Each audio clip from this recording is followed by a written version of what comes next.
y la seguridad en el Ecuador. Queremos saludar al arquitecto Fernando Carrión, investigador catedrático de Flaxo, para hablar sobre la situación en materia de seguridad que vive el país, con un ingrediente adicional. El presidente de la República días atrás denunció el descubrimiento de miles de hectáreas de coca en el país. Para unos es inevitable cuando colindamos con Colombia, en donde ha crecido sustancialmente los cultivos de coca.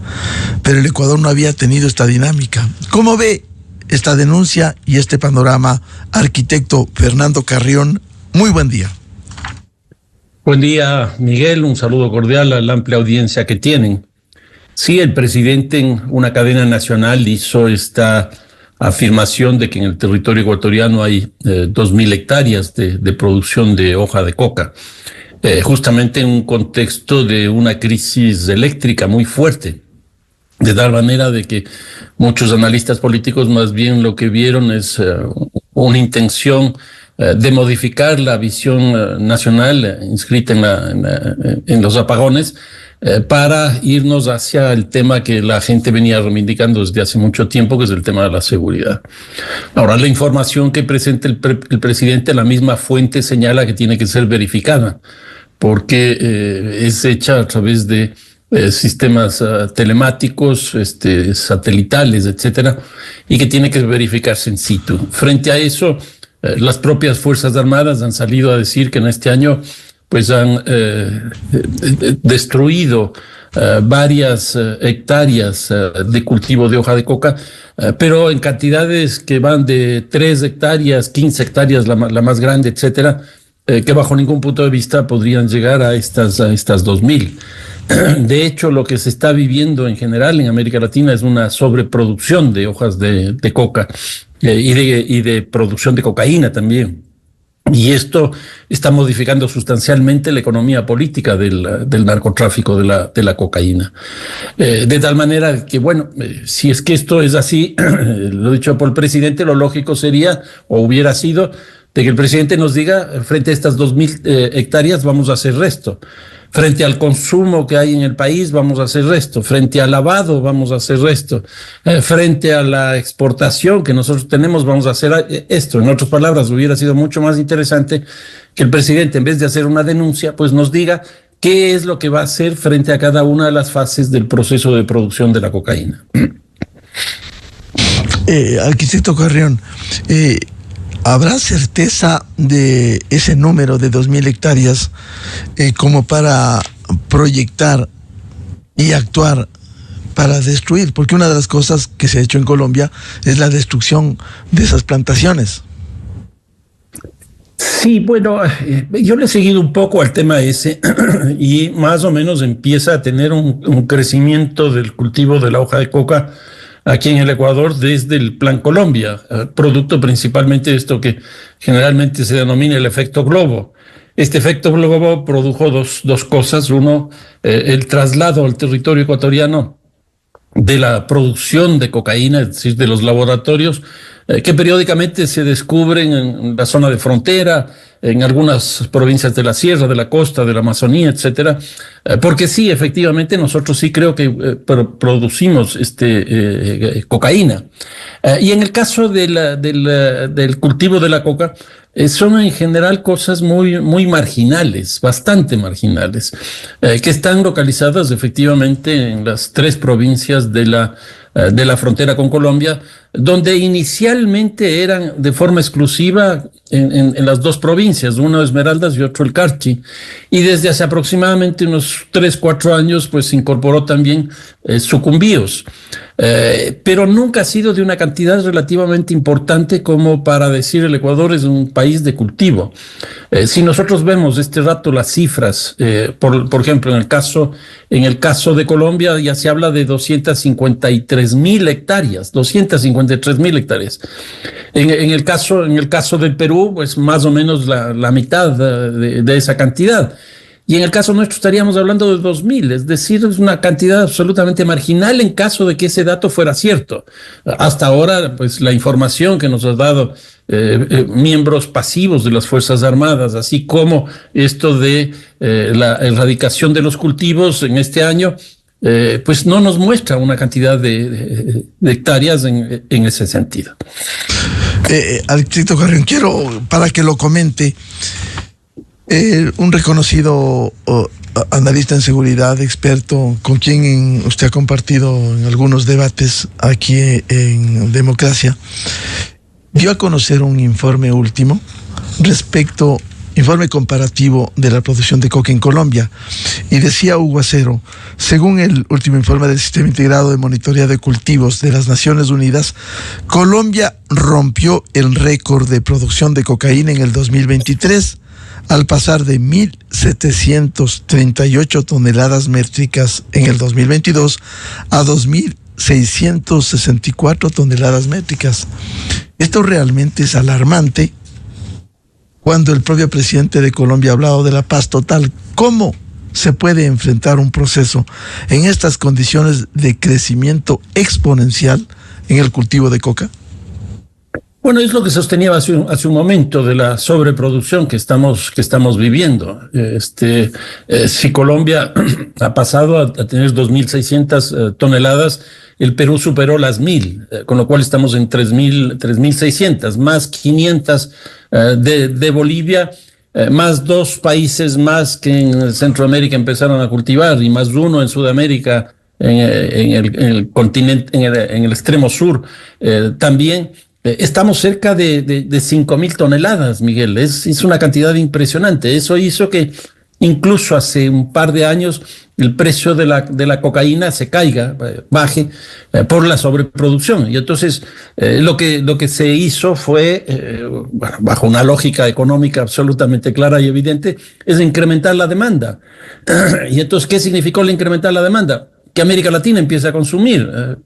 Miguel, nosotros en Ecuador no consumíamos cocaína hace 3, 4, 5 años. Hoy día consumimos cocaína y consumimos probablemente más incluso que la marihuana. Exactamente igual toda América Latina. México no consumía, Colombia no consumía. Y estoy poniendo 2 países que están altamente vinculados a esta lógica.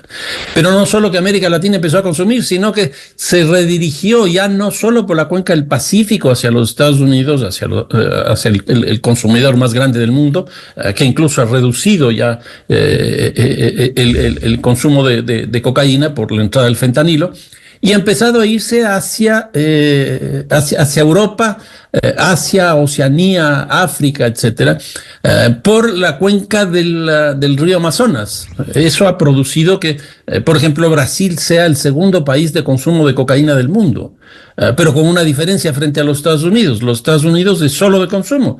El caso de Brasil es de consumo y además de tránsito, lo cual hace que la cosa sea mucho más complicada. Y en el caso del Ecuador, que la violencia que estaba concentrada en la costa se dirija también hacia la Amazonía. Nosotros hemos visto las tasas de homicidio en estos últimos 3, 4 años, como la zona del oriente ecuatoriano ha incrementado sustancialmente las tasas de homicidio. Y una tercera cosa, por esta lógica del consumo, la sierra también. Quito y Pichincha ya ha sido declarada en estado de excepción. ¿Por qué? Porque nosotros ya estamos en la misma lógica del consumo. Entonces, eso ha hecho que el Ecuador esté en una condición totalmente distinta frente al tema del narcotráfico y frente a la estructura de la violencia. Ahora, arquitecto Carrión, ¿cómo incidirá cuando en este informe dice que los departamentos con mayor cantidad de hectáreas sembradas con coca son Nariño, 56.700 hectáreas, y Putumayo, 48.000 hectáreas? Es decir, nosotros estamos vecinos. Si no hay los debidos controles, ¿resulta casi fácil pasar a sembrar en territorio ecuatoriano? Pues sí, pero ahí hay dos cosas, Miguel. A mí siempre me ha llamado la atención los altos niveles de cultivo de hoja de coca en Perú y en Colombia, y en el Ecuador más bien no. Y la hipótesis que tengo, es que el Ecuador no tiene esa posibilidad de ser un gran cultivador de hoja de coca por la densidad que tiene. El Ecuador es el país más denso de Sudamérica. Eso hace que los territorios baldíos, llamémoslo así, sean muy pocos y estén básicamente hacia la Amazonía, una zona que es compleja para hacer el cultivo de hoja de coca. Y entonces, en general, estos cultivos han quedado reducidos a la zona de la frontera, donde los mismos productores de la hoja de coca son los colombianos, porque, por ejemplo, los choneros, los chonequiles, los tiguerones, los lobos, etcétera, que son las estructuras más grandes que nosotros tenemos, nunca se ha dicho que son cultivadores. Son más bien los colombianos que pasan acá por la persecución que tienen de Colombia. Y aquí una segunda cosa que sí me preocupa, Miguel, es que en esta lógica de tener que incorporar a las Fuerzas Armadas dentro de las cárceles para que lo controlen, y yo creo que han hecho un trabajo magnífico desde enero para acá, porque ya no hemos tenido esas matanzas al interior, ni tampoco hemos tenido ese vínculo tan estrecho que se observaba del interior con el exterior. Pero ahí tenemos, yo estimo no menos de unas 7-8 mil efectivos de las Fuerzas Armadas, más los que están en las calles, en las ciudades, en los lugares de producción de energía eléctrica, etcétera. Las Fuerzas Armadas son 42,000. De la información que yo tengo, en la zona de frontera estaban localizadas 10,000 efectivos, en la zona de frontera con Colombia estaban localizados 10,000 efectivos y que hoy día están 6,000. Miguel, eso significa que hay una reducción del 40%. Entonces, yo creo que esos son los problemas que nosotros deberíamos este rato estar discutiendo y no pensar exclusivamente la necesidad de que estas Fuerzas Armadas, que son, como digo, más bien pequeñas, porque son 42,000 efectivos, se inserten al control del narcotráfico dentro de nuestro país, cuando lo lógico sería que no permitan la entrada, porque lo que no entra no sale, lo que no entra no se consume. Entonces, a mí me parece que ahí hay un problema de concepción. De cualquier manera, ¿cómo actuar desde el Estado, sean 2,000, sean 1,000, lo que fuere, para evitar que esto prolifere en nuestro territorio? Y yo creo que esa es la pregunta, Miguel, y a mí me parece que la cadena nacional que hizo el presidente más bien debió habernos planteado qué hacer sobre cada una de las fases de la producción de cocaína. Nosotros hemos creído que somos un país exclusivamente de tránsito, pero eso no es cierto. El Ecuador es un país de lavado desde el año 2000 por la dolarización. El Ecuador es un país donde se produce cocaína desde el Plan Colombia. Nosotros somos un país de consumo desde hace aproximadamente 6-7 años, porque hubo un cambio en la lógica de la relación de los carteles globales con los locales. Antes les pagaban en dólares, ahora les pagan en droga. Eso hizo que nuestras organizaciones se fortalezcan, se organicen más, etcétera, etcétera, y monetaricen esos recursos económicos mediante el consumo interno. Nosotros consumimos. Y ahora, bueno, el presidente nos dice que son 2,000. Si es que es así, él mismo tiene que mantener coherencia. ¿Qué vamos a hacer frente a esas 2,000? ¿Qué vamos a hacer frente al consumo? ¿Qué vamos a hacer frente al lavado? ¿Qué vamos a hacer frente a la producción de cocaína, etcétera, etcétera, frente al tránsito? Yo creo que esa es la gran pregunta que incluso en la campaña electoral debería discutirse. Claro, con una gravedad. Hay movimientos y hay sectores, como son elecciones presidenciales y legislativas, se ha denunciado incluso el financiamiento de esos sectores para ciertas candidaturas en determinadas provincias, arquitecto. Pero no solo eso, sino que tenemos candidatos ya. Incluso hay uno que ya está explícitamente localizado, que no lo pueden. O sea, ya está calificado y al estar calificado tiene el fuero de corte. Yo creo que esas cosas son francamente inauditas. ¿Qué es lo que yo estoy percibiendo en general en América Latina? Que el vínculo respecto al Estado ya no solo es a través de la corrupción, de tener incluso personajes propios ahí adentro, sino en los procesos electorales.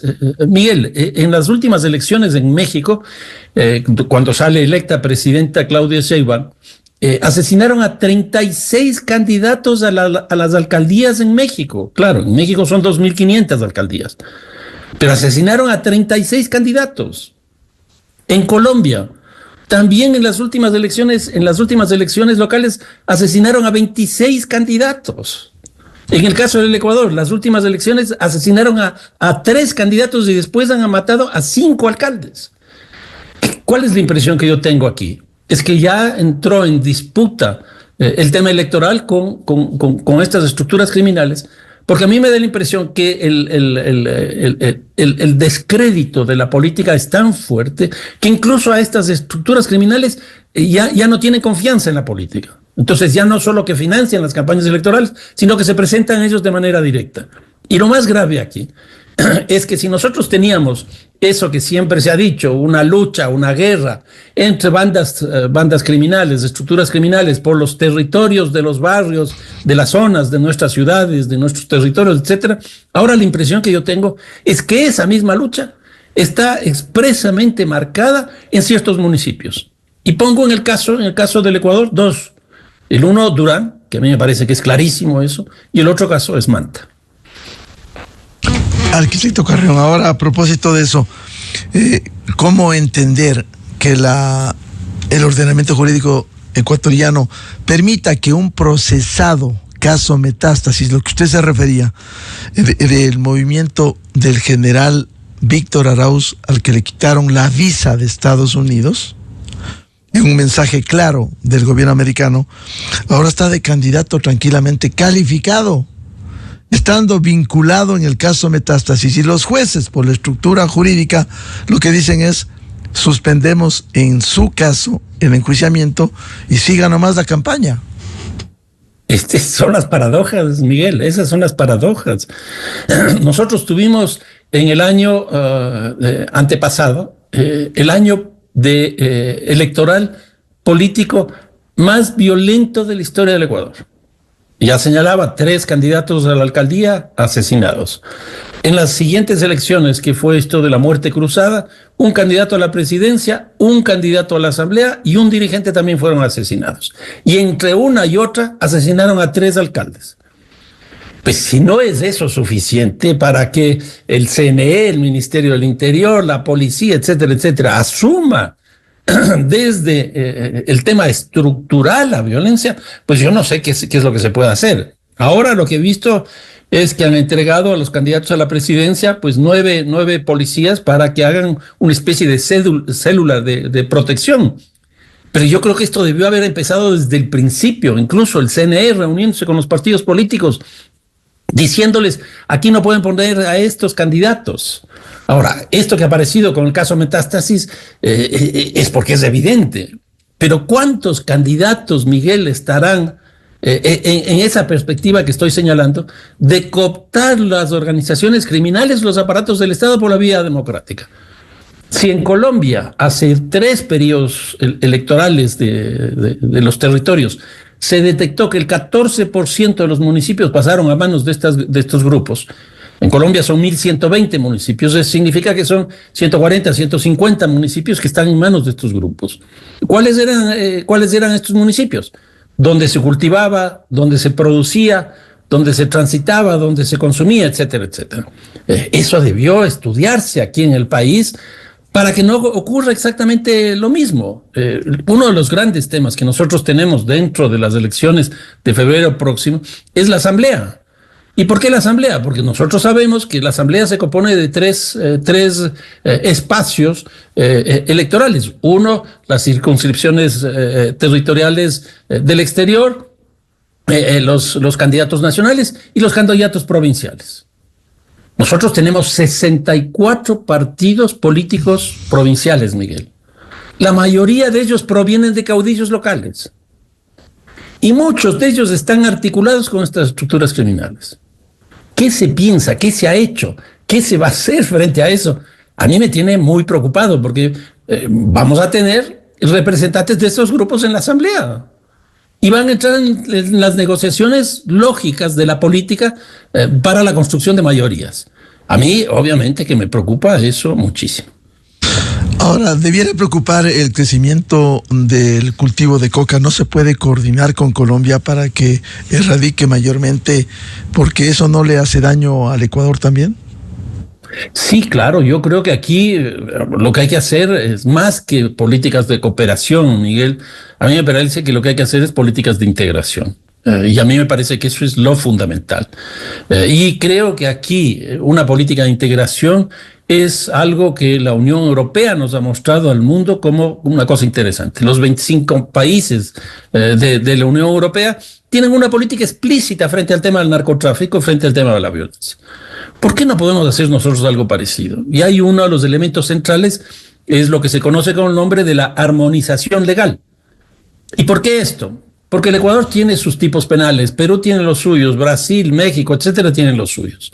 Eso ha hecho que sea un gran beneficio para las estructuras criminales y sea un gran problema para los estados. Si nosotros tenemos una política de integración bajo la lógica esta de la armonización legal, pues yo creo que vamos a encontrar mejores resultados. Ahora, ahí nos encontramos con un problema. La integración en América Latina está muy complicada. La crisis de la OEA es brutal, CELAC no logra despegar, se cayó UNASUR, Mercosur está pataleando, el área andina prácticamente no existe. Entonces, yo creo que hoy día el gran problema de América Latina es la violencia, es el narcotráfico. Y podría ser el gran elemento unificador para que tengamos una política regional para enfrentar una situación de una red global del crimen como este rato existe. Ahora, en el tema de las 2.000 hectáreas en el Ecuador, ¿no sería bueno que el Estado ecuatoriano haga un seguimiento y determine? Porque de lo que conozco de información reservada en la fuerza pública, cuando se hizo esta referencia de las 2.000 hectáreas con un informe, al parecer había inconsistencias.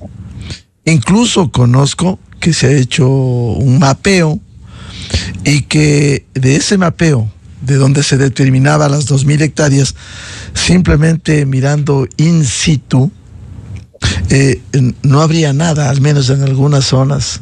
Incluso se estima alrededor del 85%. Es una información reservada, por cierto, pero que debería ser corroborada. Esto quizás no va más allá de una alarma basado en un hecho real de crecimiento de la cocaína, pero que no es de tal dimensión. No, yo creo que no corresponde los datos de las 2.000 hectáreas con la realidad. Aquí las Fuerzas Armadas, que está permanentemente en la frontera, ya lo ha señalado, incluso ha mostrado cómo tecnológicamente hacen los seguimientos. Utilizan, por ejemplo, drones, pero también se movilizan en el espacio terrestre. Y no han llegado bajo ningún punto de vista a una cantidad de ese tipo. Y el presidente, el mismo hecho de que haya señalado esto, lo que está mostrando es que las Fuerzas Armadas no han venido trabajando bien y sobre base de información que no corresponde. Porque la información la fuente de la información que utiliza el presidente explícitamente le dice que esto hay que verificar en sitio. Entonces, yo creo que ahí hay un problema de origen que nos puede llevar a políticas que no correspondan con la situación de la realidad. Y el tema institucional, usted comparaba con Colombia, arquitecto Carrión, ¿cómo fortalecer aquí a las instituciones? La UAFE, por ejemplo, si el Ecuador entró en la dolarización en el 2000, ¿esto no es un caldo de cultivo para lavar el dinero sin los debidos y controles fuertes que debe tener el Estado? No, sin duda. De los cálculos que yo he hecho, el lavado de recursos económicos del narcotráfico están alrededor de 4.000 millones de dólares, que es una cantidad muy grande, porque es el doble de la suma de los presupuestos de Quito y Guayaquil. Es una cantidad muy grande. Y la UAFE tiene una capacidad de control muy limitada. Llegará a 40, 50, 60 millones de dólares por año. Entonces, ahí yo creo que hay que definir una política explícita, y la UAFE tiene vínculos internacionales con otras de América Latina y con la regional de América Latina. Y entonces a mí me parece que eso es lo que hay que trabajar, cómo seguirle al tema del narcotráfico, del lavado. Y aquí viene una información que es muy importante, Miguel. Aquí no se ha hecho en América Latina, me refiero estudios sobre la economía criminal, pero hay un estudio en Italia que es hecho por un experto en esto, Francesco Forgione, que fue incluso presidente del comité de la Comisión Parlamentaria Anticrimen. Él sostiene que de la totalidad del lavado de del narcotráfico, el 25% se destina para el cometimiento de los hechos delictivos, para la reproducción de los hechos delictivos. Si esto es así, y si es cierto que el Ecuador tiene 4.000, pues se está destinando $1.000 millones para la reproducción de los ilícitos. Frente a eso, ¿qué se hace? ¿Tenemos política económica frente a eso? ¿Tenemos una política de restricción de esos recursos? $1.000 millones es más alto que el presupuesto del municipio de Guayaquil. Guayaquil tiene 3 millones de habitantes y es el lugar más grande de la economía, de la economía ecuatoriana. ¿Qué hacemos frente a esos $1.000 millones? A mí me preocupa, pero profundamente ese tipo de información. Ahora, ¿cómo puede incidir si trasladamos al territorio ecuatoriano eso? Cuando viene una penetración de esos carteles mexicanos o colombianos. Bueno, yo creo que ahí el presidente tomó una decisión interesante cuando hizo esto del conflicto armado interno, de la guerra, porque ahí cambió la lógica de la definición de terrorismo que tenía el presidente Lasso, que era básicamente definir como terrorista los actos. En otras palabras, todo acto de violencia, etcétera, era calificado como terrorista. El presidente Noboa, me parece que con un buen criterio, lo que hizo es cambiar esa lógica para establecer que no son los actos, sino las organizaciones. Y definió 22 organizaciones como terroristas.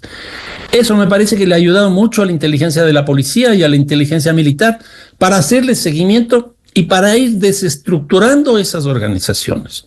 A mí me parece que eso le dio buenos resultados en la cárcel.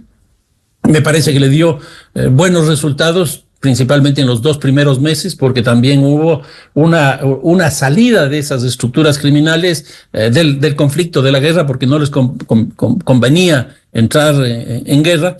Pero ¿qué es lo que ha acontecido con el tema de los apagones? A mí me da la impresión que nuevamente se disparó la violencia. Hasta hace un mes aproximadamente habíamos tenido una caída de un 17% de la tasa de homicidios, pero hoy día me da la impresión que nuevamente ha subido, producto justamente del tema eléctrico que elimina empleos, que genera crisis económica, que la falta de iluminación pues ayuda al crimen, etcétera, etcétera. Ahora, hay una preocupación. En el caso de Colombia, a mayor producción de cocaína ha habido también mayor incautación. Acá, ¿cómo explicar en el Ecuador? No hemos llegado ni remotamente a esos niveles de Colombia, pero el crecimiento del decomiso de droga ha sido enorme en el Ecuador. 300, 400 toneladas. El año pasado tuvimos el récord del país con 211 toneladas. La impresión que yo tengo, Miguel, es que este año vamos a llegar cerca de las 300 toneladas. O sea, el incremento de la captura sería alrededor de un 38-40% más alto de lo que tuvimos el año pasado. Eso es un incremento impresionante. A mí me parece que eso es eficiencia de la policía, pero por otro lado también es más droga que tiene este rato el país para transitar hacia el exterior. ¿Y por qué esto? Porque entra mucho más por las fronteras, porque no se está controlando las fronteras como se lo debería hacer. Por tanto, el panorama es complejo al cierre de este 2024 para el Ecuador en esta materia. Yo creo que sí.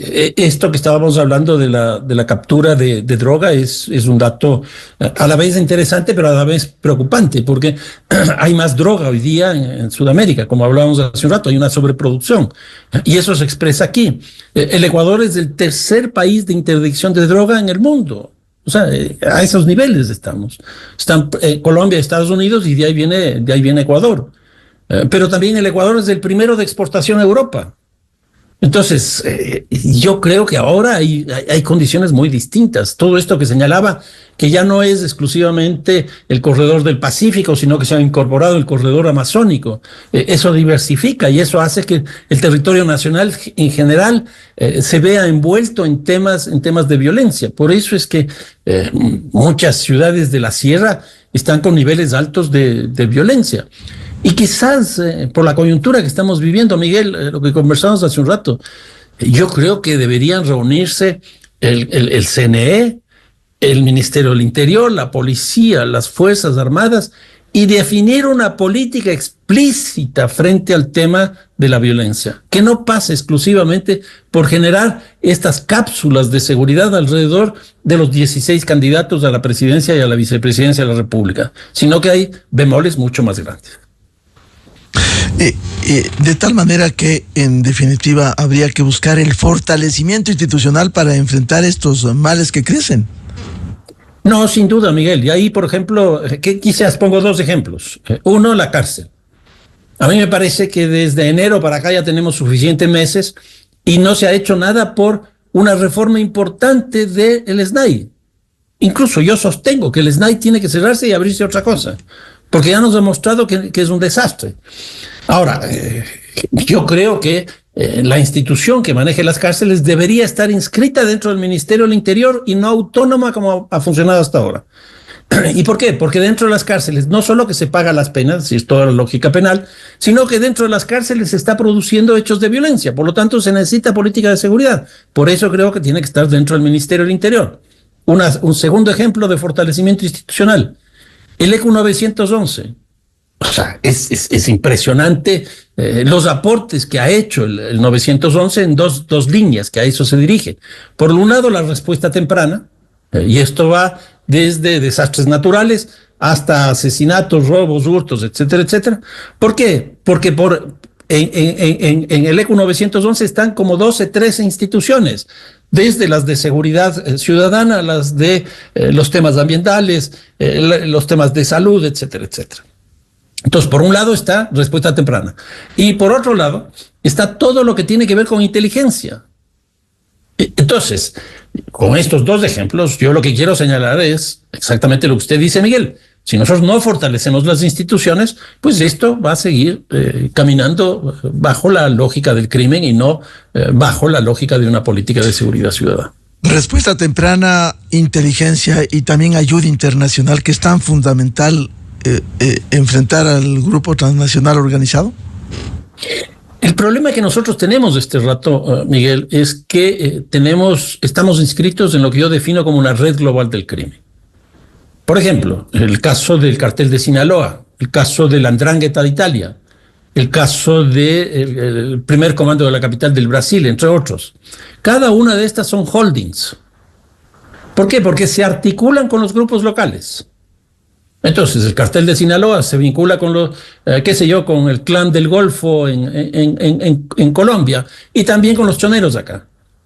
Y ese vínculo se hace a través de la terciarización, es decir, el pago por un servicio, o a través de la franquicia, que eso es lo que más me preocupa, porque a mí me da la impresión que los grupos locales que se han fortalecido en este tiempo, que son los tiguerones, los choneros y los lobos, han logrado convertirse dentro del territorio nacional en estos holdings que estoy diciendo. Y entonces ellos ya están articulando con otros grupos locales y formando esta red global, que no sería esta red que ya no sería global, sino esta red nacional del crimen, y se han fortalecido de una manera impresionante. Bien, muchas gracias, como siempre, la atención a la revista de Opinión Democracia del arquitecto Fernando Carrión, académico en Flaxo, investigador y analista en temas de seguridad. Fernando, muy amable. Un abrazo, Miguel. Muchísimas gracias. Buen día. 7:17 en el territorio continental ecuatoriano. Vamos a una pausa y ya volvemos para hablar sobre los grandes desafíos de este proceso electoral, elecciones presidenciales y legislativas, febrero 2025. ¿Cuáles son las estrategias y qué piensa el país sobre los acuciantes problemas que tiene? Invitados las académicas Karen Sichel, Sofía Cordero y también el catedrático César Febres Cordero. Buscando la verdad, volvemos. Desde 1984 con Gonzalo Rosero, la revista de Opinión Democracia. Siempre líderes, siempre confiables. Enseguida regresa Miguel Rivadeneira a la búsqueda de la verdad. Inicio de espacio promocional y publicitario.